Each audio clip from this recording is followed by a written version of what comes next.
Welcome to DWBI Adda channel. Please subscribe for latest training videos. Hello everyone, welcome back to the playlist on computer vision. The last video lecture we saw on how to change the color space of an image from like BGR to gray or BGR to HSV and stuff like this. In this video tutorial, we will be talking about some of the image processing techniques that are often used in OpenCV.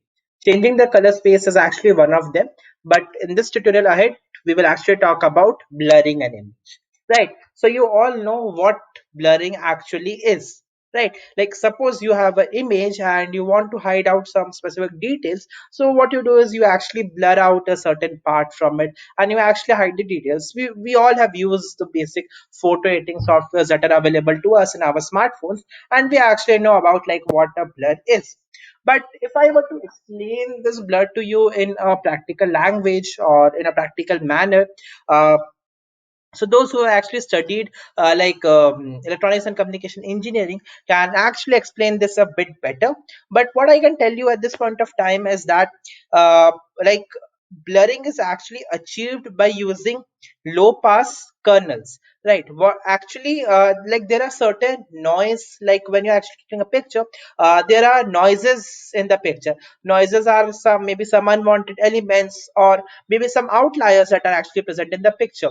So a noise is actually a high pass signal, whereas when we're using blur, we're actually using a low pass filter. So when we're actually using a low pass filter, all the low pass signals will pass and the high pass signal will like automatically be stopped. So since noise is a high pass signal, what will happen is that the noise will be comparatively reduced and all the low pass signals or all the low pass signals will actually pass via the low pass filters. So in this way the noise will be reduced. So another point is like why do we actually require blur? So the very first thing is that blur actually helps you to smoothen the image, right? Like I told you, like there are noises that are present in the image and you don't want that the noise should actually come into your final picture, and so you want to reduce the noise, and therefore actually blurring actually helps you to smoothen the image.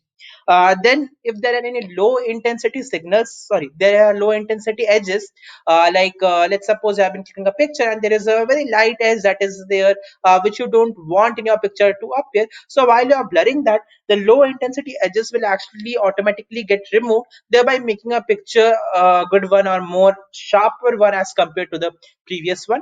And the number third thing is because the privacy reasons, like maybe you are entering any sensitive information and you do not want any person to actually see the details of your set of information, like maybe your bank OTP or password as well. So actually you blur that thing, right? So this is how, like, what a blur is and why do we actually use blur. So the point is like how do we actually blur an image using OpenCV. So actually, like there are three different techniques that are available to us for blurring an image in OpenCV. These are the Gaussian blur, the median blur, and the bilateral blur.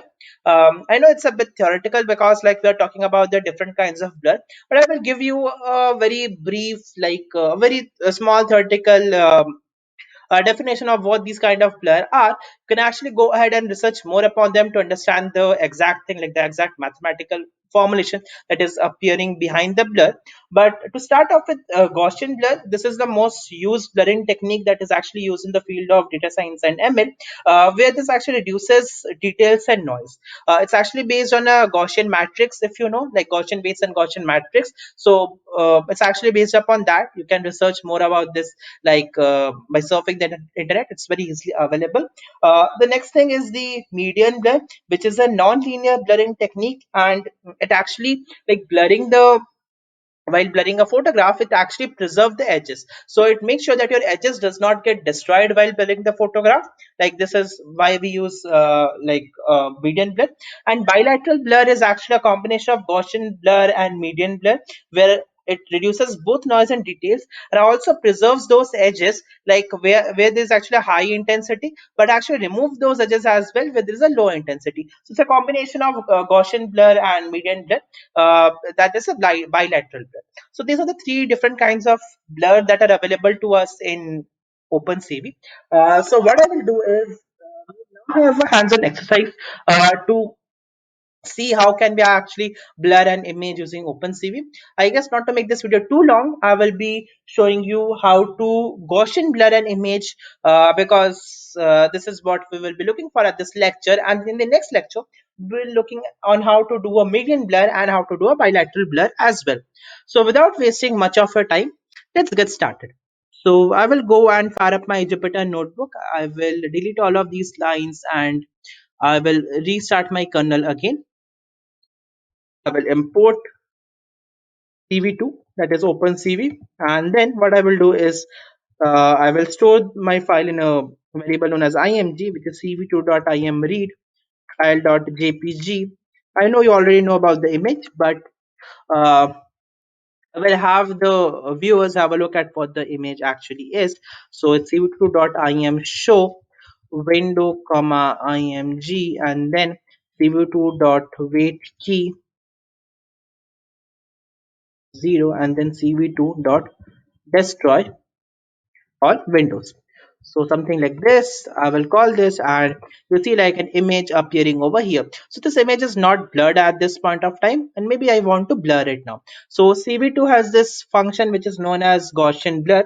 uh, I will show you the parameters or the prototype of the function over here.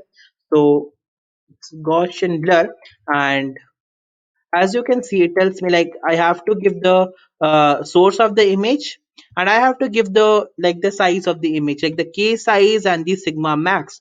So if you see, this k size is actually the Gaussian kernel size, like the width and the height.